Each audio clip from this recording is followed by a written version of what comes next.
and the letter came Saturday.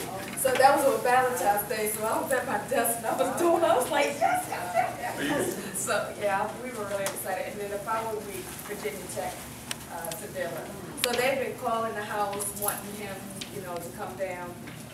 A&T is having their open house, you know, we meet new students on the 6th, but we're going to be on a cruise and we're coming back that day. I was like, if I would have known, I could have had the flight through the North Carolina. And then probably for going on 10 years.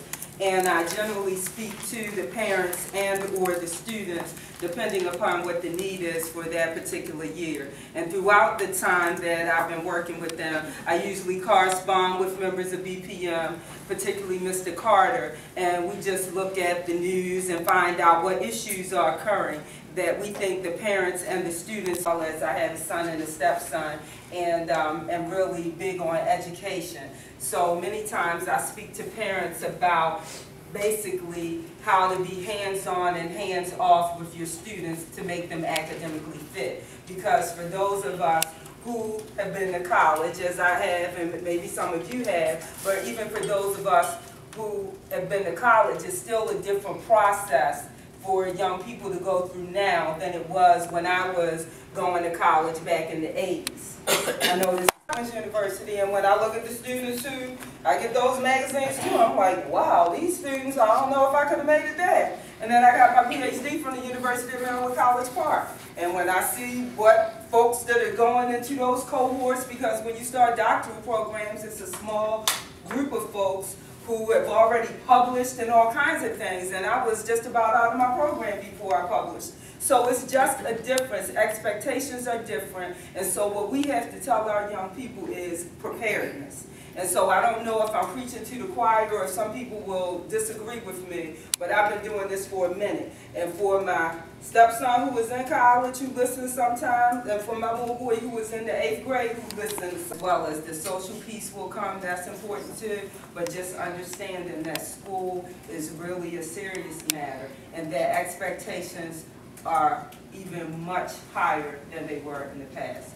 So if based on what I've shared with you in terms of working in academic support services areas as well as in my new administrative role, if I can be of support to you, because this was just an introductory piece.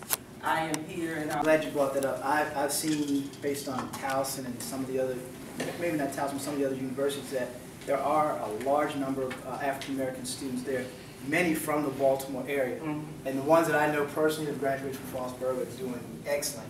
And is it my understanding that Frostburg's engineering program, you come out of there, but your degree is from College Park? Yes. Mm-hmm. And if you know anything about the engineering program at University of Maryland, College Park, that's an awesome program. So Frostburg is a means by which I know a number of guys who are engineers have done just that in the process.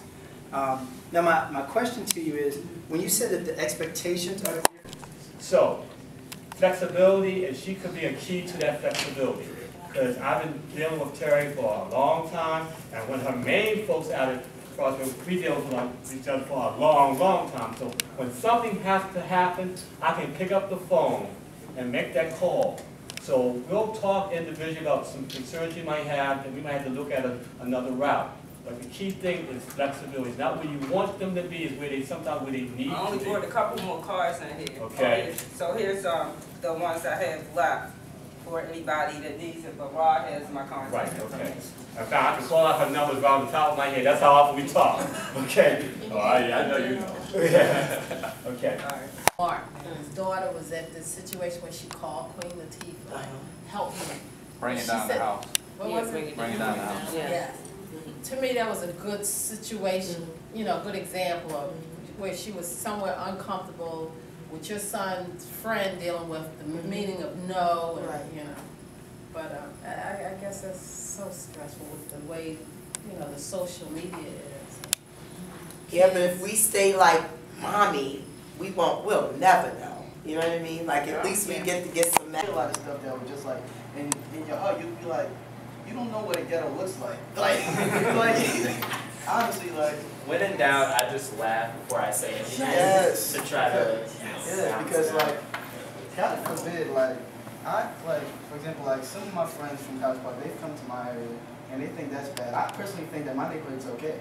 I mean, there's gangs or whatever, but it's like, if you mind your business, you're fine. Imagine taking these people over east. Taking them to the Middle East, taking them down Penn Ave or whatever.